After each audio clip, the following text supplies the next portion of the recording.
All right, so everyone, if this is your first time to a Made for More session, we welcome you. If this is your second time, we welcome you back. What Made for More is a platform where we talk about all things related to just becoming the person that you were created for and not just settling. And so on one conversation that could be talking about, your mental health, and another conversation that could be talking about tips and strategies for success. The last conversation we had was grant preparation tips for some of the grant opportunities that were open. And when I told Brian about that, he was like, why you didn't tell me so I could be there? And then Harry ended up being tonight having this conversation. And this is a conversation that he and I have had over and over and over. It was something that I had been thinking about on my own, but not knowing where to get like the real non-Google, non-chat GPT answers, like the answers from someone who actually know what they're talking about. But if this is your first time with us, then what we usually do is we start with what I call the conversation of the day. So I just want to drop some nuggets in your hearing. So, if you've not been around church or not passed through church, never been to Sunday school, then maybe it's a possibility that you've never heard this scripture before. For I know the plans I have for you, declares the Lord, plans to prosper you and not to harm you, plans to give you hope and a future. But I've just been thinking lately, like, God, looking around at what's happening, this can't be the plans that you have because it doesn't look like anything that is good. It doesn't look like hope. It doesn't look like future. And don't turn on the news, especially if you want to turn into social media news. That's the worst version of the news that you could possibly get. The commentaries and all these claims that are unbacked. And if you pay attention to those things long enough, you would be among the people sitting back saying, the world is over, the world is doomed. Let's just wrap this up and just prepare to go. So what we see now is like, Lord, this can't be the plans that you have for us to prosper. This can't be it. And so it made me start thinking of things in a different way. But because we don't have the time, I won't go into all the things that led up into how I'm thinking now and the mindset that I'm now under. But I'll share this quick story. I saw this post on LinkedIn the other day. This lady, she was telling about how she went from making $80,000 a year on her job to now having that same company pay her $325,000 a year as a consultant. She's no longer working for them. She's now a consultant for them. How did she get there? Because she was at the point where she asked them for a $5,000 raise and they told her no. Now, she was also the person that created a system and a platform for the company to make $12 million. And they didn't want to give her an extra $5,000 raise. And so she got frustrated. She got upset. She recognized, like, hey, y'all don't value me. And she left. So here's the other thing about it, because she created the system, she was the only one who actually knew how to use the system properly. So they had to come back to her for her to keep the system going, to train people how to use the system. And so she said that they're asking her, like, why so much difference in the price now? Because they paid her $80,000 a year. Now she's asking for $325,000 a year unapologetically. And she was like, well, the value changed. The value changed. And so that's what brought me to this next point. Like, maybe we've been asking the wrong question. And maybe that's why you're even here right now, because you want to know, what do you need to do to access more opportunities, to access more funds, to access partnerships. And you've been doing all the things already, coming up with all the ideas. I'm sure no one in here is short of ideas. You've had ideas waking you up in the middle of the night, just like myself this morning, 5 o'clock, waking up to an idea that I had. And you've been asking, so what do I need to do? But maybe the question you need to ask now is, who do I need to become so that I could become the person that knows how to take advantage of opportunities, or the person that's positioned to be able to, embrace? Because there has to be a difference between you doing all the things, all the steps, taking all the classes, doing all the stuff, and the other person who has done all those same exact things or even less, but they got a reward, and you somehow keep finding yourself being on the short end of the stick, and you're looking and saying, I'm doing exactly the same thing you're doing. So maybe we need to be asking the question, who do I need to become? Who do I need to become? And so I want you to take a view of the conversation that we're having tonight from that aspect. Who do I need to become to be ready for an opportunity when I see it? So we need to be a person of vision who sees opportunity, a person of action who seizes opportunity, a person of value who attracts opportunity, and a person of wisdom who is able to discern the right opportunity. Because even as Brian is going to be sharing some ideas and some things that you could possibly do, every idea is not your idea. Every opportunity is not yours. Every customer is not yours. All money is not your money, and you need to know the difference. So that's the conversation of the day. Instead of asking yourself, what do I need to do? Ask yourself, who do I need to become? And when you get an understanding of who do you need to become, then what you need to do is going to be highlighted before you. It'll be easier to determine what it is that you need to do, what steps you need to take, and what opportunities you could let go and feel no kind of way about it. Right. That's what we talking about tonight. So, gotta share this disclaimer. If you've been here before, we've never shared a disclaimer like this before because we've never gone into these heavy-handed ideas and advice. So we gotta say it. This session is for educational purposes only. Nothing that we Only. are sharing constitutes legal, financial, tax, or investment advice. We are not making any claims of any guaranteed results or outcomes, and your decisions and your actions are your responsibility. So you need to consult with licensed professionals before making any financial or legal or business moves in the future. All right? So give me a thumbs up or something, a reaction or something to say, yes, I understand. Because what you're not going to do is walk away from this and saying, Shamia said, Brian said. We did not say, we suggested, and you ran with it. All right, good. So we got, everybody there on board, and now we could move forward. So we have Brian Ferguson with us. He is a Bahamian. He is currently living in Tampa, but he is you're born in Nassau, right, Brian? On and Nassau. Born in Nassau, raised in Grand Bahama. So I Well, call him a most of Grand my life, most of Bahamian. my life is in Nassau. I call him a Grand Bahamian because he was raised in Grand Bahama. But anyway, here nor there. He's a Uh, co-founder of a group called Populi Group and also Young Money Solutions, which is, for those who came in later, he already explained that that's a financial literacy nonprofit that he has. And he's going to be sharing with us how to go from local to global and why starting a US business makes sense in 2025. So take it away, Brian. Appreciate it, Shamir. I forget you was going to do that, By the way, I spent most of my life in Nassau. Anyway, So you say for the purposes of this conversation, Grand Bahamian. perspective. Oh, that's funny. All right, so Good you night, can tell me everybody. when you want me to change slides and I'll just keep on rolling it for you. All right, cool. All right, cool. Yeah, you can go to the next one. Appreciate that introduction, everyone. Appreciate you guys being here.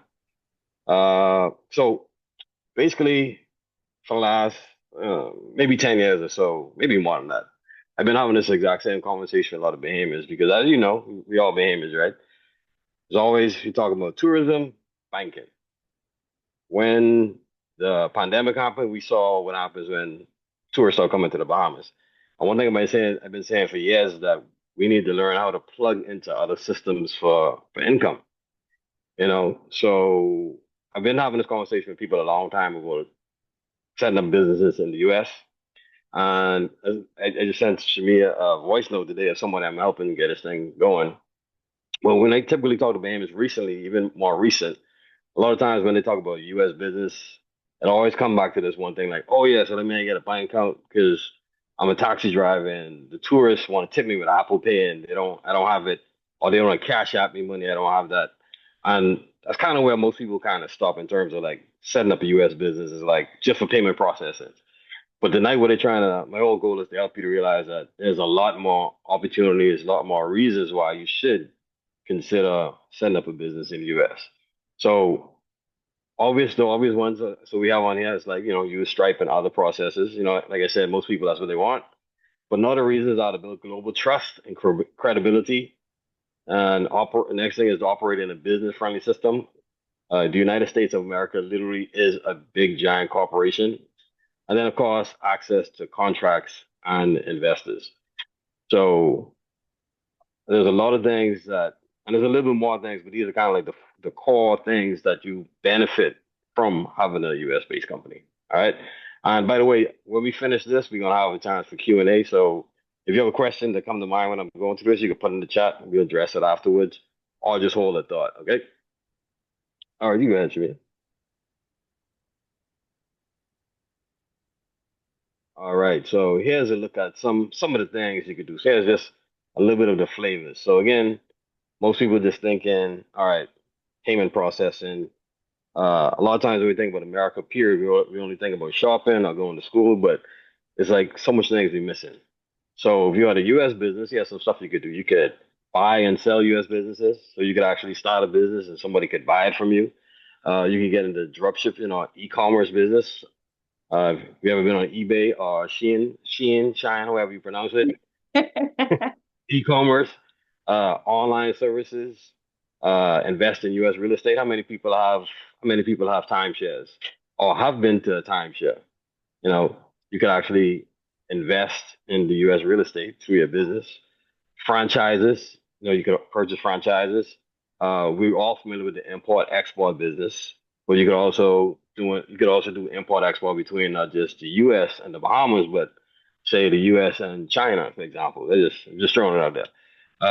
You could also get access to the U.S. stock market and other assets through your business entity. And then again, there's the affiliate marketing or content monetization. That's just some flavors of what you could do. All right, go ahead. So here's everybody can see this number, right?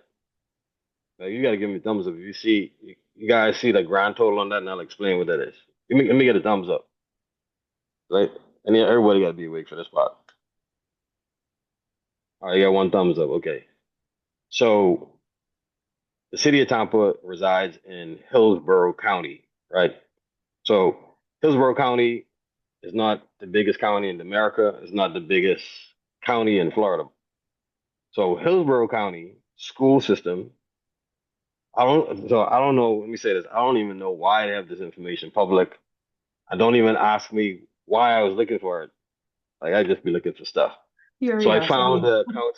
Huh? Your Yeah, curiosity got curiosity. the best of you. Yeah, I'd be finding everything. I think they take it offline now, but I downloaded like a bunch of these. So, so I want y'all to pay attention to this. So, okay. So every month, so this is during the pandemic, by the way. So this is the paycheck accounts payable, right? The whole school system in Tampa, the Hillsborough County, right? Their monthly the amount of money they paid out in that one month from July 1st to July 31st in 2022 was $122 million. Like, I don't know, you know what they say? Like, I not mean, like and not for that's the just whole the public year. schools in the Yeah, county. yeah. Yeah, and that's and in the Tampa Bay area, there are four counties. This is just one county.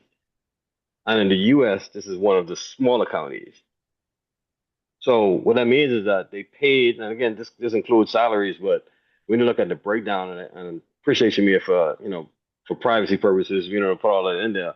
But you could actually see the vendors. So there's some vendors that have like software services, selling toiletries, janitorial services. All these entities are staffed out, or they're hired by the county to do different jobs. And on every on a monthly basis, again, during the pandemic, when kids were at home, they still paid out $122 million that month. Brian, So I mean, you sent me this, right? And we talked about this, but it yeah, didn't dawn on me that this was still during COVID. I just said no COVID. Yeah, this is why I And find it school too. was Again, I don't even closed. know. Yeah, school's closed. Yeah, but they still had to maintain the buildings. They still had to pay electricity. They still had to pay staff. They still had to pay. They were already online with some of the software, so they still had to pay for that. They I still, guess what, so. what I was going through the list, right? Mhm. I found the name of a sports. company, a sports equipment sales company. And I saw several different payments to these people that providing gym equipment, and the children Oh was yeah, barely in yeah, school. yeah, yeah. They Wow. may have. I don't know what they had. Uh, but again, that's what they paid them. And what I did is because I downloaded all the checks, I went every month. I went through everything and just decided to see if it changed, but it was no drastic change. It was like always in the 118 to 125 per month range. So remember what I said at the beginning in terms of like tapping into an actual economy. Like the Bahamas, we have what, maybe 500,000 people in No, the about Tampa Bay 100,000 area. less than that. That's what I'm saying. The Tampa Bay area, which again is a small area, have about 2 million people. There's 23 million people in Florida. So literally, if you were to set up again a business in a county in a small city on a state, like literally there's tons of opportunities. So imagine being able to tap into something like this versus what you're doing home, or in coordinate, or in tandem with what you're already doing at home. Like I'll show you guys in a little bit. The reality is that whatever business you probably have, you could. I'm 100% sure you could do it over here. So I'll show you that. But I just wanted to let you guys digest that. We could talk about that some more if y'all want to. But realistically, the $122 million is a little bit of money compared to what other places are paying. Yeah, I don't know if y'all feeling me, man. Like, I I mean, gotta get some thumbs up, man. Somebody gotta give me a motorcycle or something. he's Right, looking so, for the mother sick. there you go, right? So he has some common myths about. So these things again, that's a big number. Usually I kind of ramp up to that, but I was like, I'll just show you what possible. So here's some myths that you may hear. So if you go on Google or you may hear, I remember right before I had to move back to the States. This is my second time living here. I was telling somebody that's about to do something. And they're like, oh, that don't work over there. And I had to ask them, like, you ever live in the States? Like, no, I just travel there all the time, man. Somebody tell me that like that. So the reality is that don't listen to people that don't necessarily know. So that's why we're going to address these things. So one of the first things is that you don't have to live in the U.S. to start a U.S. business. You don't have to be a permanent resident. You don't have to be a citizen. You don't need a travel visa. You don't need none of that stuff to start a business in the U.S. to be able to participate in one of the biggest economies in the world. The next thing you may hear is that it's too complicated. To be honest, this is as complicated as you want it to be, or as easy as you want it to be. So, literally setting up a limited liability company, which is what we recommend. Again, not financial advice, but a corporation, there's a lot more paperwork, and you need a board of directors. There's a lot more stuff. But for limited liability company, it's similar to a limited company that we have in the Bahamas. And it could go from one member to multiple members. So literally between 9 a.m. to 4 p.m. I think it's 5 p.m., maybe 5 p.m. The Secretary of State, this is basically where you get the articles of incorporation for your LLC. And I'll go back over this if you forgot. But anyway, you could go on the Secretary of State for Florida, because I'm in Florida, right? I could go on there, fill out my application, and literally within 2, maybe 3 days, I'll have the paper in my hand for my business. Uh, and there's another slide. I'll go some more detail of that. But the main thing is that it's not complicated. Now, if you're doing something like construction or something where you need like a license, right? A professional license, then it could be a little bit more complex. But again, it's not overly complicated. Next thing you may have heard, banking is impossible. That's not true. You get a bank account in probably a day. And expenses and taxes are too high. So that's another thing that could scare people. What I ask people is like, okay, so how much money are you making from the States now? None. Okay. So okay, so what it's almost like we say things to kind of scare ourselves out of stuff. But the reality is that there are ways that you could limit your tax liability. And legally that is, by the way. Uh, and I'll touch on that a little bit more too. So you can go to the next slide. Yeah, but you got to put that legal disclaimer in there because Yeah, yeah.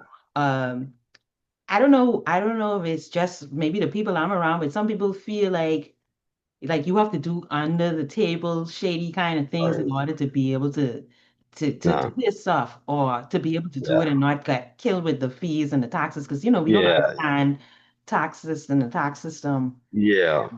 And over that's why there. we recommend, and that's why you'll see every business, like once you're getting serious with your business, everybody that's serious about business have a financial, not an advisor, but a tax person or an accountant, who could be the same person. It could be a CPA that does taxes. In our case, we have a tax firm, an accountant firm that does our taxes. So literally, they know the law, they know how to do everything legit. And then again, as you operate, you kind of know certain things. So for one, like I'm home right now, right? But because I'm using my home space as part of my office space, I could deduct some of that from the tax that I owe. So again, if I made 1,000 off my business, I could kind of write off maybe $500. And again, a tax person, they'll walk you through all the process. Also, FYI, if you're thinking seriously about getting into this, just know that you could actually get free advice because they want to earn a business. So most of the things I learned was before I even hired somebody. You just call them up. Hey, I have XYZ. Just was wondering about this, and they basically just give you free information because they're trying to earn your business. So again, it's not bad, right? All right. So here's basically the steps. So again, there are multiple types of businesses. Again, my advice, not financial advice, is education, of course, is the limited liability company is easier than a corporation. Our nonprofit is actually a corporation. That's kind of why I keep saying this. A Oh, so nonprofit you has, you know both sides. oh yeah. So literally, everything you're talking about today, like I literally I either have done it or I'm actually doing it right now. So just letting you know that too. This is not Google. I don't have any notes in front of me, by the way. So with the nonprofit as a corporation and as a headache, like even if I wanted to get a stipend, we have to go to our board and we have to have meetings. There's a lot of stuff. But a limited liability company is a lot easier because you could be a single member limited liability company, meaning that there's nobody in there with you. Or it could be, I think it could be up to 20 members if I'm not mistaken. So you could partner up with a bunch of people in that same thing. So literally it's as simple as that. Pick which structure you want for intents and purpose of what I'm talking about, limited liability company. Choose the right state so you have the ability to incorporate in every state in America. Which state, it just kind of depends on you. I was telling Shamia yesterday, for instance, hypothetically, you just say you were making manufacturing products in Texas and that's what you wanted to do, right? Then it probably make more sense to incorporate in Texas than Florida. If you're going to be doing something else where you don't have to be in a particular state, we close to Florida, so Florida might just be the best bet. The next thing to note is every state fee is different. So in the state of Florida, to set up an LLC, it's about $160 for the paperwork, which could be done by yourself. The only side note is that you need to have a U.S. address for that. But it's $160, and then every year you pay an annual fee, which is I think $140 if I'm not mistaken. But in certain states like South Carolina, you only pay one time. So again, it's kind of up to you to determine where you want to incorporate it, and you'll have to do your research. So after you do that, the next step is to get your tax ID, or it's called an EIN, Employer Identification Number. It's kind of like the NIV number. That's basically what it is, and you need that in order to get a bank account. So if I was to do it for my business through it actually comes through IRS. It's free, by the way. People charge you for that, but it's actually free. I forgot to mention that. They So charge for you not having the knowledge to know this, exactly. do it Yeah, yourself. yeah. If you see anybody charging for it, just literally know it's free. Like I did like at least 10 of them. It's free. And if you are international, so if none of you guys have like a green card, or, if you're just strictly Bahamian, right? It's going to take you 6 weeks to get it. But if I was to do it for my business, it literally takes me 10 minutes. Like literally, you just fill in an application, it takes like 10 minutes. You hit submit and it prints out right away your EIN number. It's kind of interesting. However, if you have a US person that's a member in the LLC with you, they could go and get the tax ID. So, and they get it right away. So if you do it by yourself, could take up to 6 weeks. And again, you just contact the IRS, they'll walk you through the process. But if you have a partner that's a US person, then it takes literally like 10 minutes, right? And then once you get the EIN, you take the articles of incorporation, which they basically you download it online. You basically take that on your tax ID number to the bank and you open up a bank account. Of course, they're going to ask you more information, but essentially that's the process. So literally all the stuff I show you, even though I went through a lot of it, literally this could be done. Well, again, if you had a situation where a US person, this could literally be done like today is what Tuesday. You could literally do the stuff by Friday or Saturday. So it's pretty simple. It's basically what I'm saying. So in my mind, it's like it's so simple. Like why wouldn't you? It's Why so would you just simple. do it, right? So many opportunities. Like why wouldn't you? Why wouldn't you do it? You know. So that's my feeling of that. Let me see if I want to say something else. But the banking account. Oh, the next thing is so with the articles of corporation. So the best. Oh, so when you pick a bank that you want to go to, we have a few banks that we recommend, but you could pick whatever. Again, it's up to you. What we recommend is that, say, for instance, you see Bank of America all the time. Just call them up on the phone. You're going to hear me talk about calling people again. Just call them up on the phone. Hey, I have a LLC. I'm a foreign national. I just need to know what do I need to open up a business bank account. And then guess what they're going to do? They're going to tell you what you need to do. So they're That's going a to tell you, great oh, here, setup. You make it sound like you was about to drop something so profound. oh no, no. Literally, most of the stuff is literally just calling places. Like they'll tell you because they want your business. Right. Same thing with the lawyers, with the tax. They want your business, so they can tell you, oh yeah. So the banks will say, oh yeah, so yeah, we need you to bring a passport. We need the articles of corporation. Matter of fact, we don't even need you to bring it because we could just download it off the website. It's a public record, and literally within maybe an hour, because it's a bunch of information they take from you, but literally you could have a business set up in like a week Right. if you Um, had that US person. That is. on the issue of banking, or just wanted to plug this in here. I know I've read, because I don't know, I haven't done this before, but I've read Mm, that some banks would require you to actually show up in person versus doing it virtually. yes. So, like, Hmm. say you Yeah. weren't able to do that, what other options exist for banking? Yeah. So there's some online banks like Mercury Bank. So I haven't done it yet, but apparently, I mean, again, it's an online bank. So, well, they technically not a bank. They do banking services through another bank. They just the tech part of it. They Mhm. probably do like the compliance or whatnot. But I assume they do everything online because they don't have a physical location. Right, right. Uh, so that's a good question, Shamia, because that's the next reason why it's good to choose which state you want to do it in. So I have a LLC I was telling you about in Wyoming, right? Hmm. And the thing this is so funny. So in Wyoming, the LLCs that you have anonymous, so your name doesn't show up.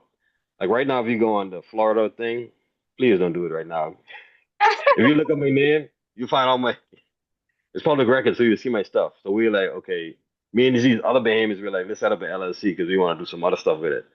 So you can't see our name on the paperwork, right? We have what's called a registered agent, which is like a representative of you, right? Which is a law firm.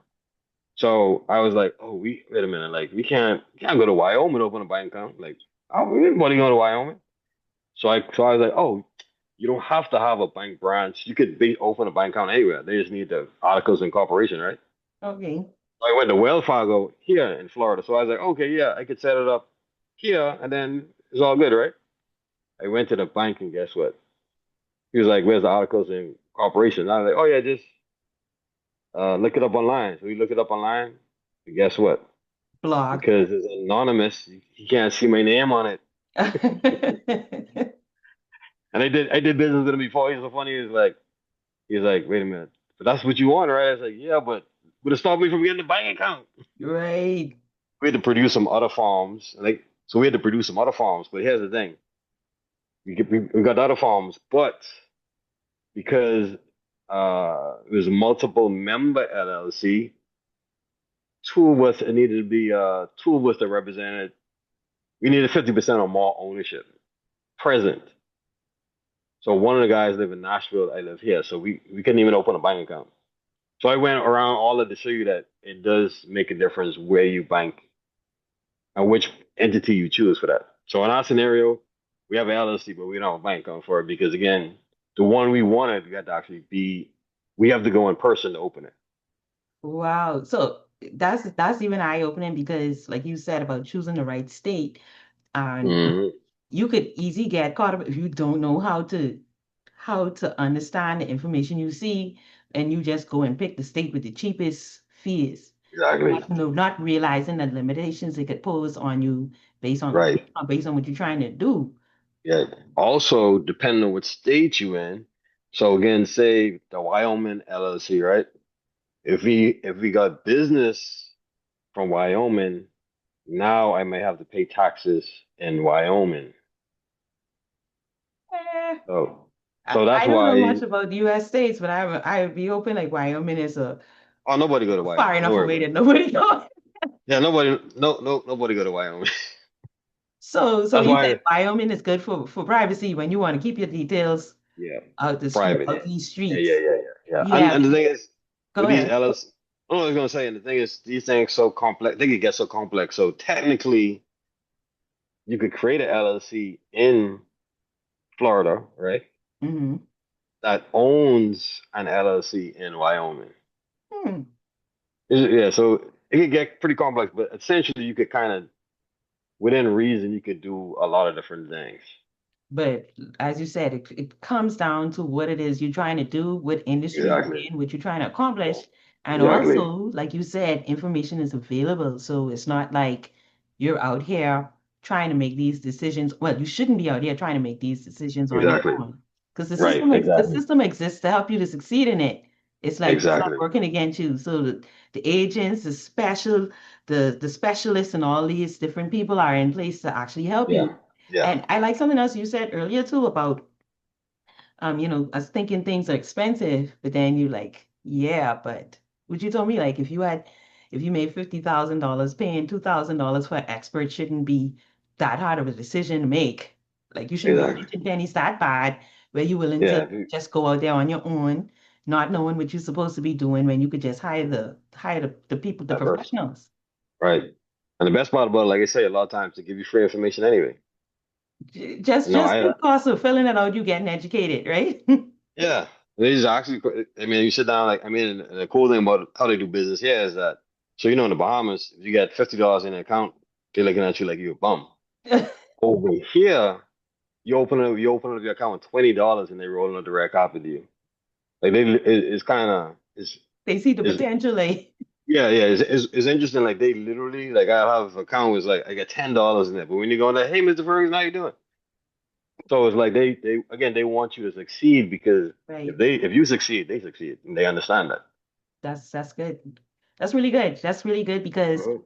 what I found in conversations I've had with people and just in general, like our mindsets are kind of the biggest thing hindering us, and our Yeah, mindsets really just based in the fact that we don't have information. Just like you said, the person told you that your idea wasn't going to work, but they had never have actually even lived in Florida to know. never, They never encounter even been to school, They man. encounter a couple of people down in Fort Lauderdale Airport and the mall and Walmart, and they just figured they already know how the Right, whole right. system work, how everybody think, you know.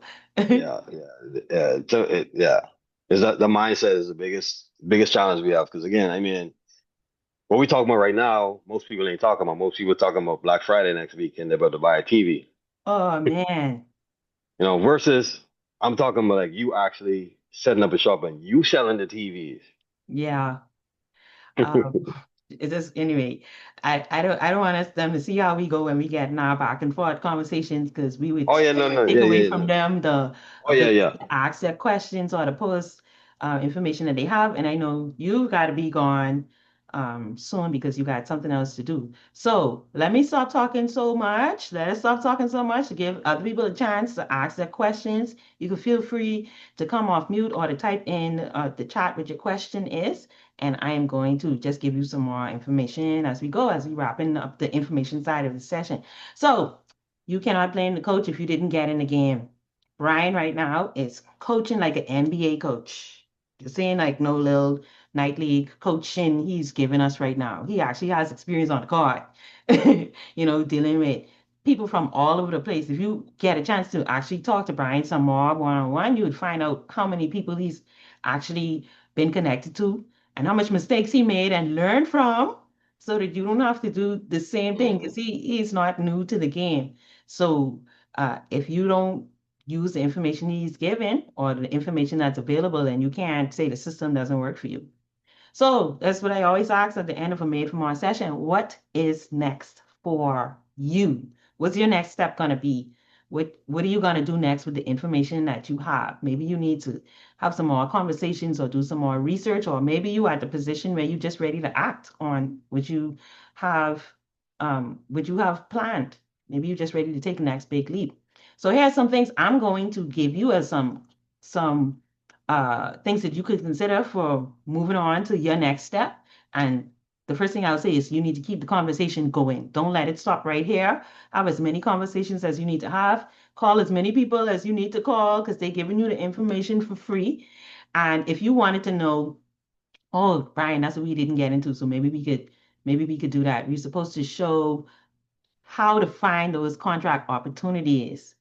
Oh yeah, yeah, yeah. You Yeah, want me so to do you that can now? probably pull up one of your screens and then you can share screen when we Yeah, go let me into find one of Q&A. these. But you could Let me, search for RFPs for blank, whatever it is that you want to do. yeah, If it's import, export, RFPs, and then that would help you to find opportunities.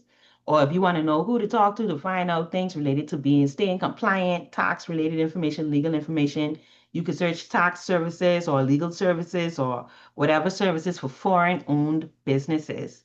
And if you want to have a follow-up call with Brian, just to get some more specific details or something that you maybe don't want to share openly among us, you could just email him at bferguson@populargroup.com, and I'm going to email this information to you afterwards. If you are on this call and someone sent you the link and you did not sign up on the page, then you will not get the emails. Okay? So this isn't me just trying to get you in my inbox, slide in your DMs or what's not. But you need to know that you won't get follow-up information from me, including the replay link if you're not on the list, because that goes out, that'll go out to everyone who's already signed up. So I'm gonna put the link in the chat in case you need to get on the mailing list. For more, and then you could go there. And that is it for the presentation part. So if you have questions, feel free to ask your questions now. And then Brian pulling up. You see that face? yeah, let me, That face he pulling up. yeah, let me, yeah, yeah, that. To how you could go ahead and find those opportunities. Okay, so I'm stop sharing. Let me, oh, Share. perfect. So let me share this. So what I could do is I could back up a second here. So let me just back up a little bit. So obviously, main thing I talked about was setting up the LLC or limited liability company, but I didn't necessarily say what type of business. But like I was saying, the whole point of like trying to help everyone see is that pretty much whatever business, anything you see in America, or if you look around your bedroom right now, like literally everything could be a business. Yeah. So I'll give you a good example, then I'll explain this particular website. So for instance, just say, I'll give you this is crazy easy business. So just say you go with how many people like Facebook, right? No, Love it. typically older people be on Facebook, right? Yeah. The majority, So like Karika, and they say Facebook is Instagram for old people, so right, but they still got a lot of users. So very disrespectful. but they still got a lot of users, right? Right. So you literally could do this. So just say, for instance, you say, okay, you know what? I've been thinking about this business thing. I think I figured out I want to do it. I can set up a business in Jacksonville. We just picking a random spot, Jacksonville, Florida. And you say, okay, I could service my business could be focused in Jacksonville, Florida. So an easy business, and again, this is just an example, right? Is basically managing social media for other businesses in Jacksonville in this example. So Oh, literally all you gotta do is like it's almost like too easy. Like literally all you gotta do is go on people's Facebook page, put in go on Google businesses in Jacksonville. Look for the ones that are on the social media page or the ones that have a page but haven't been updated recently. Then you pick up your phone, don't be scared. Pick up your phone, call them or use ChatGPT to write an email, introduce yourself, and say, hey, essentially, I have a business where I could handle your social media. You don't have to even leave your bed to do that because they don't. It doesn't matter. And I think it's what it takes a while for Bamans. If you don't live here, it takes you a while to understand. It's like because when you watch TV, it feels like oh man, like so much stuff going on, like the immigration and all these legal stuff, right? And we kind of get kind of apprehensive to do stuff. But at the end of the day, people literally don't care, even if you don't have a business, right? This is finance, this is education, right? But at the end of the day, they don't care. They just want to know if you could do the job or not. But I'm saying you want to have a business, right? So, but literally, that is literally that simple. So that's a simple business that anyone could do, and it doesn't matter where you're doing it from or where they live at. The next aspect we'll be talking about is like getting bids or getting contracts. So the things that we showed on the Hillsborough And on school that, sorry, website. someone is Oh yeah, asking go what ahead. are RFPs, because that's related to what Oh you're talking about now. Yeah. yes, RFP is a request for a proposal. By the way, if you do that same exact search for the Bahamas, you'll be surprised what you find. So, all right, let me say, I might as well just tell you this. So check this out. Say, for instance, you set up, all right, let's say you have the marketing company set up, right? You have this set up in America, right? So now you're a US company, right? You go and you search RFPs and you find out that, oh man, Bob might have a request for proposal for somebody to do marketing.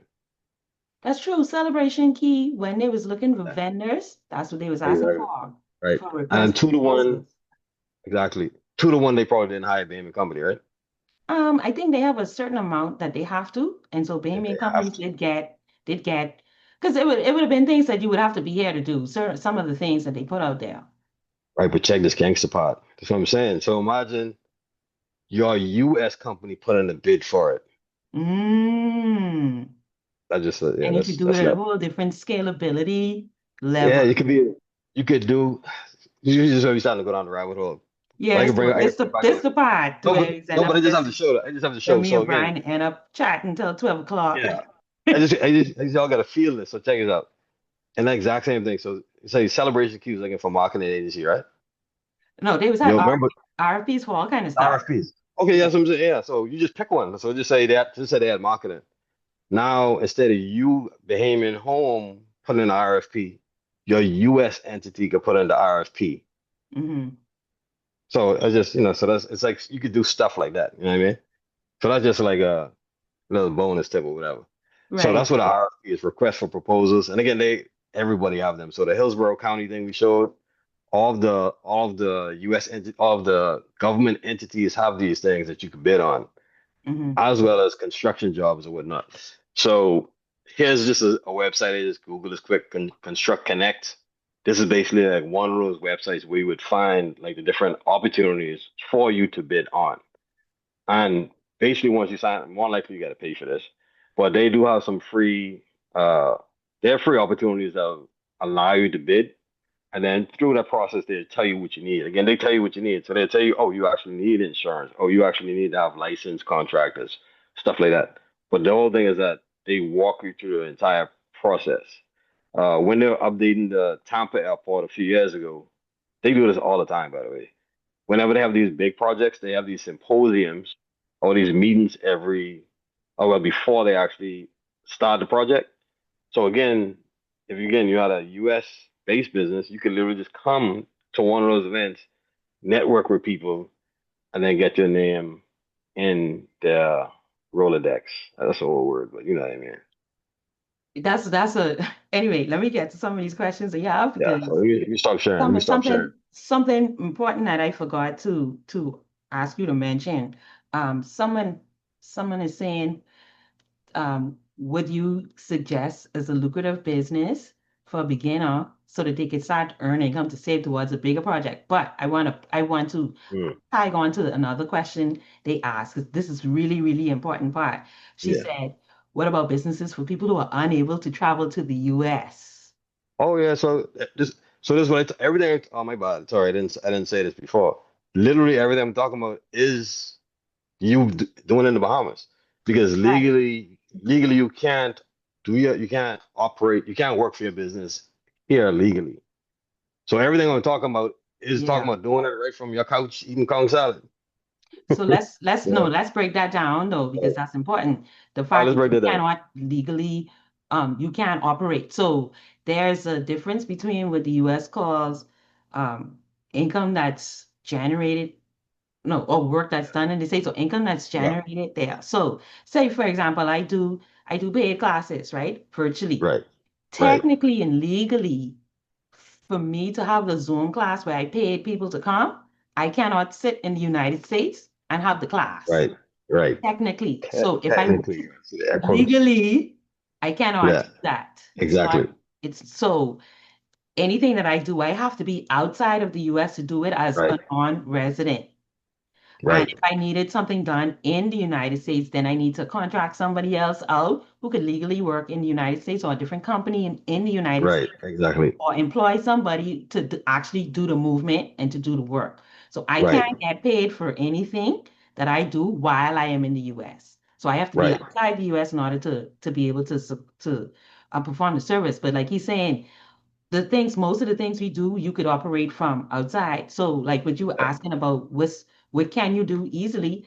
I do consulting. I do brand design. I do Mhm. website design. I use information that I have, and a lot of professionals are in here now. And you could give the kind of advice that Brian is giving and charge people for that. Or you could sit on this side of the world, go into somebody's system, fix their books, Mhm. do their bookkeeping and all of that stuff without ever having to actually see them because the United States is so wide and so broad that many people doing their jobs remotely anyway. Yep. They, Yep. they, they're And not showing up at the office at any point at yeah. any time. And so you have that opportunity to be able to do those same things once you find the companies that are looking to fulfill a service that you feel like matches what you interested in doing or that you're capable of doing. But I want to go back to even to my opening story about the lady who went from being employed for the company making $80,000 Mhm. to being a consultant for the company doing the exact same thing and less on her terms for $325,000. And that's because she recognized the value that she got on these people's job, Right. the Right. professionalism that she got and the networks that she got, that she could say, hey, here I am. Don't I'm the big me now, not the little me, not the one that used to have to clock in, the one that you Right. Right. need because you need to make this money.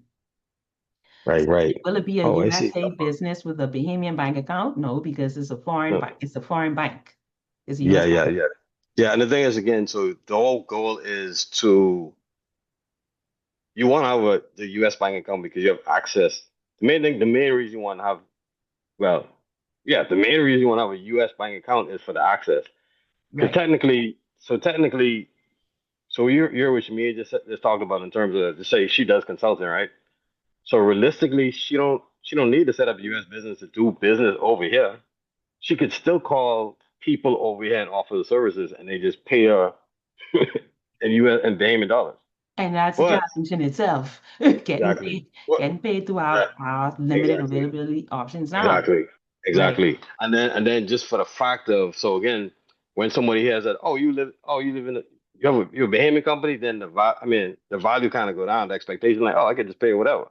But now if you have a US business, we already know that okay, for these services, it's $500 an hour. You Right. know, you know. That's right. Oh, Um, so yeah, go ahead. I'm sorry, looking at the bank account here.